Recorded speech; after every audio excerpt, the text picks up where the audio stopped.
Hello and welcome back. A new year, new start, new cycle. And thank you for your support. And so I'm going to begin fresh new one for the year 2025. Happy New Year's to those that's celebrating from that point.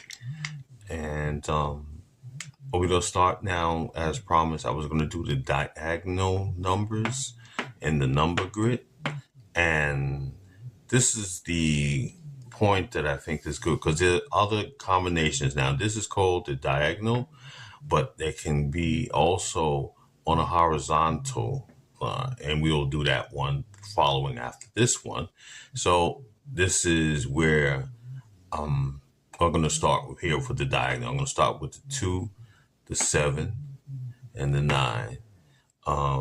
And please, pardon me if the 9 looks a little hectic there, but this is the 9, and I'm going over the planets. And again, please hit that like button and subscribe, please.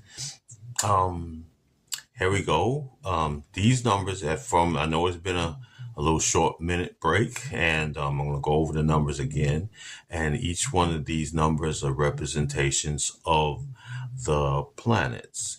Now, the planets here that we are dealing with is number 3, Jupiter, number 9, Mars, number 7, K2, or as Westerners or in other formats or different platforms, let's put it that way, it would be the moon south node.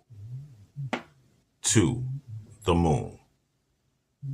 4, the north node or Rahu. And those are the two terminologies.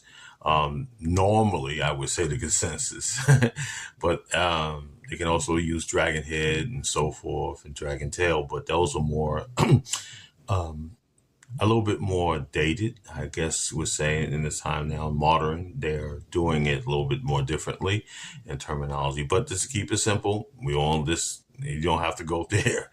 So now this row here, the vertical, rather, I should say, from 2, 7, and 9. And this can show actually certain points. Now you have the 9, and in certain, well, platforms, you can also use this as another moon number, but because it's connected with the north node, but it's not actually a moon, but you can connect it with the moon vibrations, I would say. And this is, of course, the number representation of the 2. So when we've seen a 9, it can be a harsh, it can be very much deeply emotional or dramatized, or it can be traumatized too, because you can actually integrate the Mars with Pluto. But again, if you don't, it's fine. We keep it to Mars. And this is, again, we'll see certain points where vertical numbers give you a kind of like a straight kind of shot arrow or direction, but it also, well, diagonal is also giving you a representation of certain energies that can relate. See, these 3 numbers here, the 2, the 7, 9, are interconnected. Consider them, like in astrology, it would be called conjoined or conjunction. And this is where you can see the emotional point there, the mother. Again, this is here. K2 can be also studies, and it can also represent Neptune, right?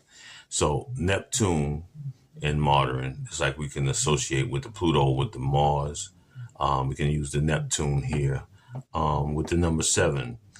And these Mars can also, again, this can be power behind the scenes, or it can be difficulties or secret enemies, again, because you get on with the Neptune energy. But it also can be certain types of maybe travel or foreign, because DK2 and Rahu, they represent partner or foreigners.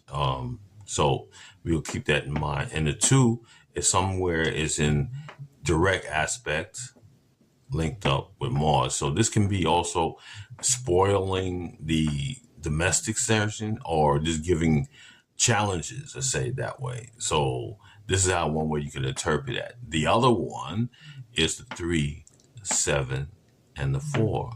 And this, again, this is much more starting off with the higher octave of Jupiter, the 3. So when you got the beneficial wisdom or the teacher, the guru, connected with K2, which is also the researcher, it can also be connected with spirituality, but it's also connected with 4, which is Rahu. And Rahu by itself, going back to earlier ones, singly can bring more challenges as well. So when you're seeing these combinations, and this can happen as an actual chart, because I did it this way just to make convenient, so of just taking back and forth. But I could say the person born 1994 and was in March and born on the 27th. And that's how you can put that. But this is what would be, if that person in 1994, then you're a lucky person already.